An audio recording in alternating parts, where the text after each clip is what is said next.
boma atu apandela yamba audit kunifuko komanso ma mega farms aja kupanga audit kuyang'anisisa kuti umene kwanabako ndani anapakula ndani nankhana mega farm ija imayenda bwanji ndeza yamba zimene zapa. By the way apa tiliti mutholo dameneka amaoneka bwanji kaya anakavumbuluka koma timuone akuti mutholo game changer ujame ankola kuti amalawa nzanga amene ndi nkhani pano akuti akuluakulu nkhani guys alongosoleka. Mawa wabwino amainda bambo amalawi anzanga kwina kulikonse kumene muli lero pa 27 October 2025 siku lina losayiwalika limene dziko lino ma MP athu akhale akulumbira paka na mawa. Sindikanatulusa lero audio koma ndafuna ndiyankhule modzudzula komanso kuwunikira chifukwa ena amatenga usi kusiya moto, ena amakhulupirira zinthu zimene wina woyankhula chifukwa ndi mdindo kumaona ngati zoona ndikuyamba kumayankhula zosakhala bwino. So ndabwera kuti ndidzudzule zimenezo chifukwa choti ndaona kunena kuti anthu ambiri amene ayankhulitsa pa social media pa zokhudza kusankhidwa kwa a Victor Musowa ngati amene akapikisane nawo ku parliament ngati wachiwiri kwa speaker, anthu ayankhulapo. Nde uthenga wanga ukubwera chifukwa chonena kuti Frank Mwenefumbo amene so ndi munthu wankulu kwambiri timawapasa ulemu ndi gulu lina la anthu ochuluka akuyankhulitsa. Nde ndimafuna ndiyankhule chifukwa ena akuyankhula kuti ya DPP ndi chipani chozikonda, DPP ndi chipani chophangira, DPP ndi chipani chopanda chikondi, Professor Peter Mutharika ndi president wa Sanko, zambiri zikuyankhulidwa. So ine ndimafuna ndiyankhule, sindikhuza madera ambiri chifukwa nthawi ndilibe, koma ndimafuna ndiyankhule chonchi kunena kuti tikumbukire bwino kunena kuti chipani cha Democratic Progressive Party sichinapange mgwirizano ndi UTM, ndipo UTM uyo ndi msogoleri wawo Dr. Daliso Kabambi anakana kuti safuna kuyima ndi Professor Peter Mutharika, sakufuna kuyenda ndi DPP, andi aliyense ndi mboni m'Malawi muno kuti akabambe ndi timu yawo popangisa misonkhano phatikizapo ma MP yawo amatukwana Professor Arthur Peter Mutharika, amanyoza chipani cha Democratic Progressive Party, amayankhulitsa ndipo amayankhula aliyense zimenezi akudziwa. Nawo akunena kuti zimene ife sitidziwa kandi zoona kandi zosaona, koma akunena kuti no masiku apitawo chipani cha UTM chinatulusa munthu amene akunena kuti akukapikisana nawo masiku akubwerawa pa mpando wa wachiwiri kwa speaker wa nyumba ya malamulo. Andipo yankhula kwa Frank Mwenefumbo akunena kuti zimenezi zinayenda mu mgwirizano DPP komanso UTM. Ndiye akudabwa Mwenefumbo ndi gulu lina la anthu ambiri amene akuyankhula kuti chifukwa chani chipani cha DPP chayimikaso a Victor Musowa malo monena kuti iwowo angokhala ndiye kuti deputy speaker wa nyumba ya malamulo akhale munthu amene amusankha a UTM uyo. So nimafuna ndingokonzapo pamenepo kunena kuti no, Frank Mwenefumbo mukanakhala kuti ndi inu amene mukukayima kapena kukapikisana nawo ngati wachiwiri kwa speaker wa nyumba ya malamulo, zinali zomveka chifukwa inunso munathandizira kwathunthu kuthirira kapena kutungira madzi boma limene tili naloli. Inuyo munagwira ntchito yogulitsa Professor Arthur Peter Mutharika. Ndiyambe ndi choncho. So ifeyo ngati nzika za dziko tikanakhala okwiya kapenanso odabwa komanso amatukutuku ndi azichitochito zosakoma, tikadaona kunena kuti chipani cha DPP chikutenga anthu amene misonkhano yawo yonse amatukwa na president wathu Professor Peter Mutharika. Tikanakhala wodabwa ndokwiya tikanaona kuti chipani cha DPP chikutenga mavoti kukapereka kwa munthu amene wanyoza kwambiri Professor Arthur Peter Mutharika. Izi ndikuyankhula mopanda songa khaleno kuti no palibodzayi amalawi pakadakhala kuti no akukayima kupikisana nawo ngati wachiwiri kwa speaker wa nyumba ya malamulo ndi a David Mbewe Prophet.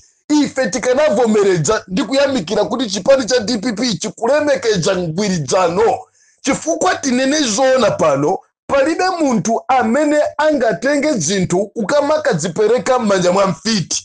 Zimene ndizija mmaona kuti anthu amapita kumene kuja kuti amuononge president, amuyipise president, komanso azimupanga pang'ono ndi pang'ono di campaign president kuti by 2030 apezeke kuti nozofuna zawo zakwaniritsidwa. Remember, ndi anthu omwewa mosogozedwa ndi president wawo Kabambe amatukwana zuwa likuswa mtengo kuti Professor Peter Mutharika ngopanda sangazo kusogolera dziko lino zambiri zimayankhulidwa ndi wankulu nzeru zake zatha mwakuti anayankhula achina Kariati ndani anayankhula tikukumbukira mabara amene achatili nawo wina akunena kuti yayi DPP mukupangira PM mwakuti bwanji tinagwirizana kuti no speaker wachiwiri wache achokera ku UTM. Achokere ku UTM ngati ndani? Ngati anapangapo chani? Ngati yeyo ndani? Ni mafuna ndiyankhule chonchi ndi wachenjeze mafumu ndi anthu ena andale komanso inu a Frank Mwenefumbu kuti I think simukudziwa chimene mumayankhula, komanso ndikukhulupirira kuti chilipo chimene chachitika kuti muyankhule mawu amene aja kuti yayi wachiwiri anayeneka kuchoka ku Northern and akuyeneka kukhala wachipani cha Kabambe. Nimafuna ndiyankhule chonchi kuti no akaime DPP sadalese munthu, Professor sadalese munthu kuti usakaime. DPP ngati chipani chachikulu muno Malawi, DPP ngati boma muno Malawi akuyeneka kuyimika. Watayimika anthu onse, nobody can point finger them kuti mukulakwisa, chifukwa politically palibe munthu amene safuna kukhala no ndi adindo akuluakulu ngakhale maudindo onse ku parliament palibe. So ngati mwina mukufuna kulimbana ndi dzina, mwina so muzikalimbana uko kuti mukatenge mpando wa leader of opposition, koma mukamabwera ndi zifukwa kumana kuti APM zambiri. I think mutakungoti susula zinthu zimene tikuyamba pang'ono ndi pang'ono kuziwala potengera ndi chiyembekezo chimene president wa dziko lino akuchika mwa ife Amalawi. Kati mvesa sana kaya. So Amalawi muziwe ichi kuna kuti Victor Musowa akukayima ngati wachiwiri kwa speaker wa nyumba ya malamulo, and ma MP anzanga nonse ndi anzanga ukauka tiupempeni ife Amalawi. Uthenga ndikamati ndikutulutsa ine nimatulutsa umene Amalawi andipatsa, nimayankhula chimene ndachipedza pa ground. Amalawi akuyankhula kuti chisankho cha chipani cha DPP, chisankho cha Professor Arthur Peter Mutharika ponena kuti DPP pa wachiwiri kwa speaker wa nyumba ya malamulo akaime Victor Musowa, ife tachikonda kwambiri. Why? Victor Musowa ni munthu mmodzi amene dziko lonse la Malawi silingaime kususana nane, amene amayima kusutsa zonyansa, kudzudzula, ngakhale kuvula majaketi kuponyera uko kufuna kuteteza ufulu wa dziko lino, kufuna kuteteza misoko ya Malawi, kufuna kuteteza china chilichonse chimene chimapangidwa chofuna kuononga dziko lino la Malawi. Victor Musowa amayima. Amalawi mundivomereza kuti paka na zinafika anthu ena amamutenga ngati ndo dzunguli ya mutu ngani yeje ufuna kulirira ndi kupulumutsa dziko lino.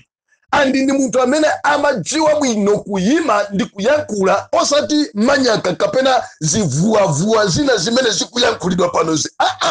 Andi tikamatenga mwina mwache maturity ya Victor Musowa, education ya Victor Musowa, ngakhale experience yache ku parliament is more than I don't know. So wina nkumabwera nkumanena kuti aya amene imwe kuti DP sizili panozi sizonena kuti yayi tifuna tizibalansana ndi UTM. No, UTM kayanjaneni kapangeni zoka sapota kandani tilibe nazo ntchito, but what we want ndi kunena kuti no, Amalawi afuna zimene tate waika manifesto yake zichitike and Amalawi asangalali. So kuti zichitike, APM alibize kuika mapuleya mu malo mwake moyenera kuti mpira ukamaponyedwa chitukuko chizifalikira pena paliponse pasakhale cholepheretsa. So nimafuna ndiyankhule kampeni wina yakuluakulu mukapasidwa ndalama musamakhudze malo osakhuzidwa. Pomalidzira penipeni pa uthenga wanga nimafuna ndiyankhule chonchi kwa anthu amene mukuyankhulisa kwambiri mwakuti magesa kuzimazima mwakuti mmanena za chimanga mwakuti lero mwayamba kunena kuti chikhala myezi kapena myezi iwiri chisanabwere machinde awakupitira kupa akuluakulu. Nimafuna ndiyankhule chonchi kuyimayima kapena kudzimadzima kwa magesi sikudayambe pano koma kuta.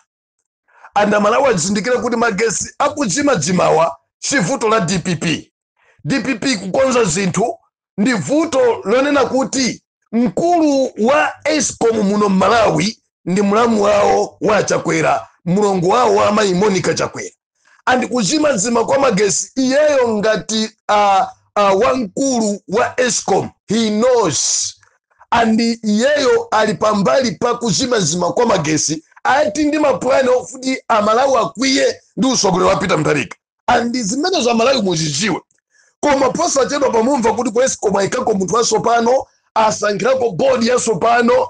And I want to assure you fellow Malawians kuti magesi kudzimadzima idzakhala mbiri.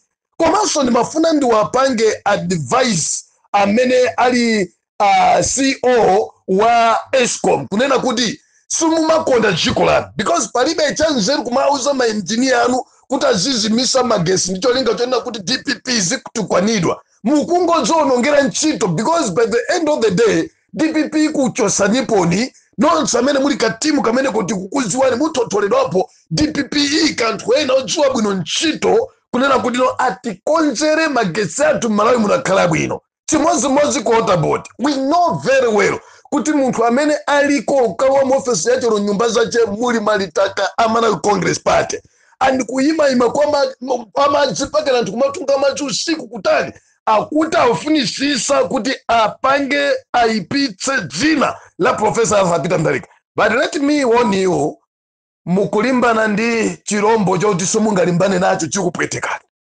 Mwaona zimene zachitika kunifu, mwaona zimene zachitika ku MBC, mwaona zimene zachitika ku Makla, mwaona zimene zochitika. I want to tell you kunena kuti wina aliyense amene wakhala kupanga zonyansa ndi amene akupanga zonyansa kaya wakhala kuba kaya kuononga mwantundu wanji kapena kupanga zotani, inuyo mukumana ndi choonadi chake cha boma limene layambani. And simusiyidwa lopata vuta maka. Nimalize motere, Amalawi anzanga palibe munthu amene amabereka mwana mawiki 4. Kulibe munthu amene angapange chitukuko kusowa kwa mafuta. Lero ni nkhani yokuti achina Vitumbiko Mumba, achina Jessica Bwira, achina Richard Chimwendo Bana, Amalawi mwazona kulemba ma Facebook kwao kuona ngati choshainira. I think MCP iniyo muli gudu pa kususa boma, because zimene mukususazo ngakhale mwana wang'ono atakufusa nifusu atati Richard Chimwendo Mayi Jessica Bwira inuyo running mentole pera abambo Vitumbiko Mumba mwezi umodzi mungapange business yokuti dziko lonse kukusonyani kuti inuyo ndinu munthu wokuti nditu mwapanga success business. Mwezi umodzi mufuna munduza kuti mungamujese nkazi mfika ponene panthu kumachemira kuti nkazi chati madziwa ife kwati waona nimene wanenepera. Mwezi umodzi mungalime kumunda anthu nikukolola ndikudya. Mwezi umodzi inuyo munduza kunena kuti no mungakwatire nkazi ndikubereka mwana mwezi umodzi. I think kubala likakwanu kukupusisani komanso kukuonesani uchitsiru ndemwe asiruka. Ndiwankhula zifachani akulemba yayi mafuta mafuta. Kodi mafutawo inuyo mumabweresa migolo yooneka ngati muli mafuta kumana misa Malawi mulibe mafuta. Zindalama ndi kumaba avitumbiko mumba ndi gulu lanu. Ngani ya mafuta amene mumanamiziraja tikuyikumbukira. Ngani ya njanji kunsanje tikuyikumbukira. Ngani zosiyana za ma contract mdziko lino we remember. Ngani zosiyana ngakale zazikulu zokuza manandi ma passport we remember it. Musaone ngati APM amaiwala samaiwala DPP inalemba china chilichonse ndizo nyasa zanu. Ndimafuna ndikuwuzeni muisiye DPP ndi profesa aombole dziko lino akonze dziko lino. Ngani ya mafuta Malawi anzanga ikhala mbiri yakale. Andichosangalatsa kwambiri ndichonena kuti mukubwebwetanu ndi okuba okaoka mbava zokazoka zokupha zokazoka mfiti zokazoka zimene zimapanga fanda anthu azikwanje zigawenga asatana because Malawi eni mene tikuona zimene akuziyalira zinthu Professor Arthur Peter Mutharika nobody can stand up kumana kuti APM mwakuti no wina aliyense akudikirira ndi chidu kuona kuti kodi tatei ali konja bwanji dziko. Nthawi zambiri anthu mumampasa president 90 days lirulunga khali 30 days sinakwane mafuta mwakuti izi mwakuti musa dere nkhawa kapena kudandaula kapena kuzilumaluma komanso osathanziru zanu kumalemba zauchitsiru pa social media. APM akonza zinthu koma utenga wanga wa lero unalionera kuti ma MP nonse ziwanechi. Speaker wa nyumba ya malamulo ndi Samia Sulaiman ena kuyankhula iya ndiwatempa chikhalidwe chache nchokuti mwakuti amene uja mwakuti mwakuti muli nzeru. Tempayo inathandizira kuti mugwe. Tempayo inathandizira kuti mugwidwe mukupanga zachinyengo ku smallholder. Tempayo inathandizira kuti mugwidwe mutapanga tare center ina kukanengo. Tempa inathandizira kuti akugwireni mbava za wanthu zimene mabachimanga komanso fetresa. Tempa inathandizira kunena kuti no akusavulena kuikeni pa mbalambanda kuti pakana mugada bushika pa chisavu atasakuvote because of that tempa imene mukuitchulayo. So Malawi ufuna wa tempa imweyo kuti ndi tempa yacheyo. Tempa yache zisamira kuchitukuko cha ziko. Tempa yache zipanga protect democracy ya ziko lino. Tempa yache azipanga zinthu zimene zitakukomera Malawi amene akufa ndi njala amene mumamujesa chiteze uchi. Ndoti tempa ya zichiru za wanthu zimene muli mu parliament mmalembera zigawenga kunjaku kuti pitani mukakhape anthu amene mmaoneka ngati anthu abwino amene mmati mukakhala parliament kumatuma anthu kamangeni wakuti kanyongeni wakuti kaphena kuti ine ni game changer. Leave our president Professor Peter Mutharika alone and stay far from him. Ife Amalawi city culture nipange also on Timothy Ntambo, McDonald Sembreka, Gifted Sapens, ndi timu yonse komanso activist ena amene panopa sopano ndajiwa mukulandira ndalama ani mwaikidwa pa sala yoyamba pano paka na 2030. Yes, munabadizi ndalama zochuluka akulu ani munapasatani maudindo kuti muziza sokoneza kubwera kuno mumajiwa kuti muzakhala pa dzuwa. But I want to warn you kuti this time around ife nzika za dziko sitizadikirira mawu ochokera kuti kakuabe kakupolisi kakuti. If you try to come with your nonsense again, you will see Malawi wenu okwiya amene sangalole kuti zinthu zake zaonongekenso, amene amadya chiteze uja, amene amakhapido kunse uja, amene akulirirabe paka na lero imfa ya anthu athu 9 kuphatikizapo SKC kuti aone zinthu zitasintha, aone akudya katatu, aone mafuta akupezeka, amene akudikira fertilizer wa subsidy salola zopusa ngati ziperezo. And sitivomera and tikudula ni mitu nditu. Ine ndi game changer mwakoma nonse.